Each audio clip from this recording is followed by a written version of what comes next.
Assalamualaikum everyone. Again I am here with a new topic that is microscope and parts of microscope. So let's study about microscope. तो microscope को पढ़ने से पहले हमें पता होना चाहिए उनकी हिस्ट्री के लिए। तो 1590 में ज़करिया जॉनसन ने कंपाउंड और लाइट माइक्रोस्कोप अपने स्टूडेंट्स को या फिर साइंटिस्ट को दिया था। क्यों दिया था? Just to close a view of tiny structure. तो वो टिनी स्ट्रक्चर कौन से थे? Cell, bacteria. तो ज़करिया जॉनसन ने क्या किया था, अपना जो कंपाउंड माइक्रोस्कोप है या फिर लाइट माइक्रोस्कोप है वो अपने साइंटिस्ट और स्टूडेंट को इसीलिए दिया था ताकि वो उन छोटे छोटे जो स्ट्रक्चर्स हैं जैसे सेल है, जैसे बैक्टीरिया है, उनको व्यू कर सके या फिर उनको देख सके। तो यहाँ पर है microscope.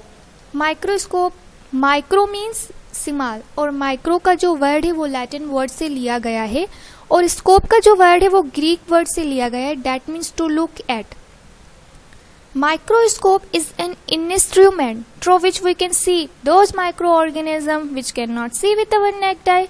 Yeah, but we can see them with the help of an instrument that is known as microscope. तो माइक्रोस्कोप एक इंस्ट्रूमेंट है, ऐसा इंस्ट्रूमेंट जिसके थ्रू हम उन माइक्रो ऑर्गेनिजम्स को देखते हैं जो हमें अपनी आंखों से नजर नहीं आते। उनको देखने के लिए हम एक इंस्ट्रूमेंट को यूज करते हैं, that is microscope. And now parts of microscope. तो जब हम माइक्रोस्कोप के पार्ट्स की बात करते हैं तो पहला पार्ट जो है that is eyepiece. This is eyepiece. Eyepiece lens को हम ऑक्यूलर लेंस भी कहते हैं। आईपीस और ऑक्यूलर लेंस का काम क्या होता है? It just focus the image from the object into your eye. और ocular lens is a magnification. जब हम मैग्निफिकेशन की बात करेंगे तो ocular lens is a magnification that can from 5x to 30x, but 10x and 50x is most common setting. So अगर कोई microscope है, if a microscope has only one eyepiece lens or ocular lens, अगर कोई microscope है जिसमें एक ही eyepiece lens है या फिर ऑक्यूलर लेंस है तो हम कहेंगे मोनोक्यूलर। अगर माइक्रोस्कोप है उसमें 2 आईपीस लेंसेज है या फिर 2 ऑक्यूलर लेंस है तो हम कहेंगे बाइनोक्यूलर। यहाँ पर जो माइक्रोस्कोप है इसको एक ही जो है वो आईपीस है, आईपीस लेंस या फिर ऑक्यूलर लेंस, तो इसलिए हम कहेंगे monocular.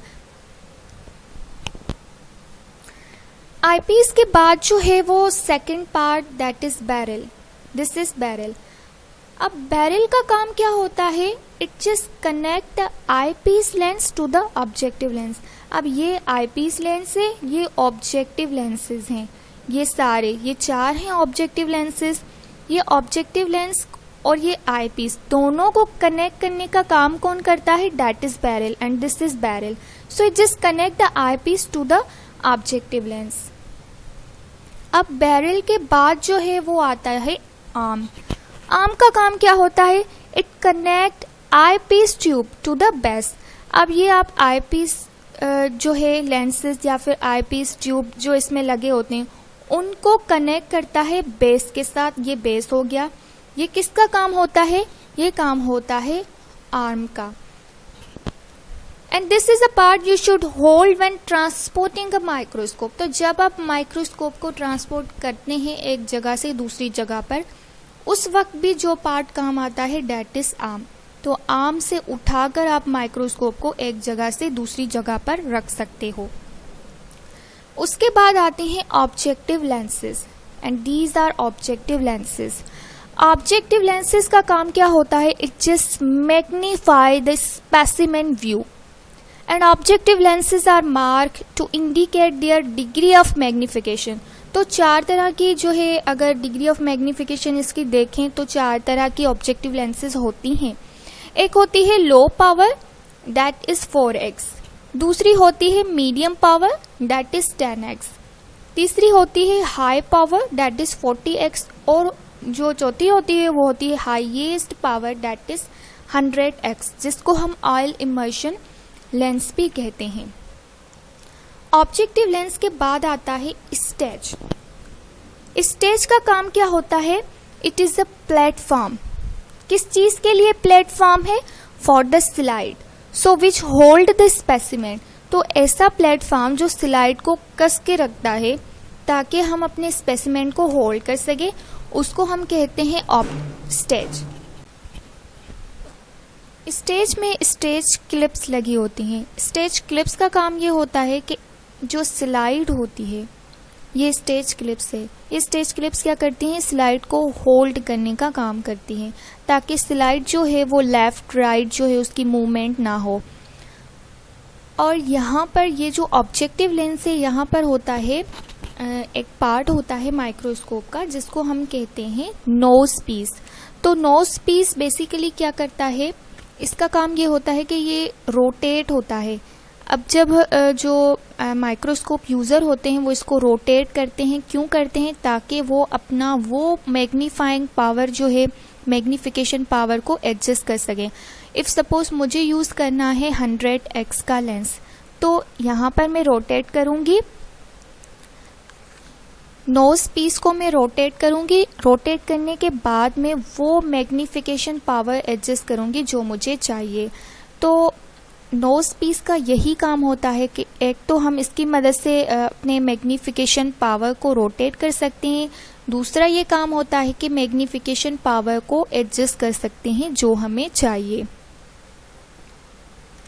And now coarse adjustment knob. तो कोर्स एडजस्टमेंट नोब का ये काम होता है कि ये जो स्टेज है, हम अपने स्टेज को अप एंड डाउन मूव करवा सकते हैं। हम चाहें तो अपने स्टेज को अप कर सकते हैं, हम चाहें तो नीचे भी कर सकते हैं। तो ये काम होता है। ये जो है स्पेसिमेन को फोकस भी करता है, लेकिन वो रफली फोकस होती है। उसके बाद होता है फाइन एडजस्टमेंट। फाइन एडजस्टमेंट क्या करता है कि ये शार्प फोकस हमें करके दिखाता है अपने स्पेसिमेन का। और फाइन एडजस्टमेंट की मदद से हम अपने स्टेज को लेफ्ट टू राइट भी मूव करवा सकते हैं। उसके बाद जो पार्ट आता है that is diaphragm. Diaphragm basically क्या करता है? कंट्रोल करता है लाइट के अमाउंट को जो हमारे स्पेसिमेन पर पड़ती है। अब जो स्लाइड यहाँ पर हमने रखी है उस पर तो स्पेसिमेन है, तो डायाफ्राम बेसिकली ये इस स्टेज के नीचे होता है। तो डायाफ्राम क्या करता है?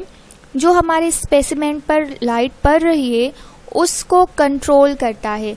और फाइनली होता है बेस। ये होता है बेस। बेस का काम ये होता है कि it support hold the microscope. ये पूरा माइक्रोस्कोप है, इसको पूरे माइक्रोस्कोप को सपोर्ट कौन करता है?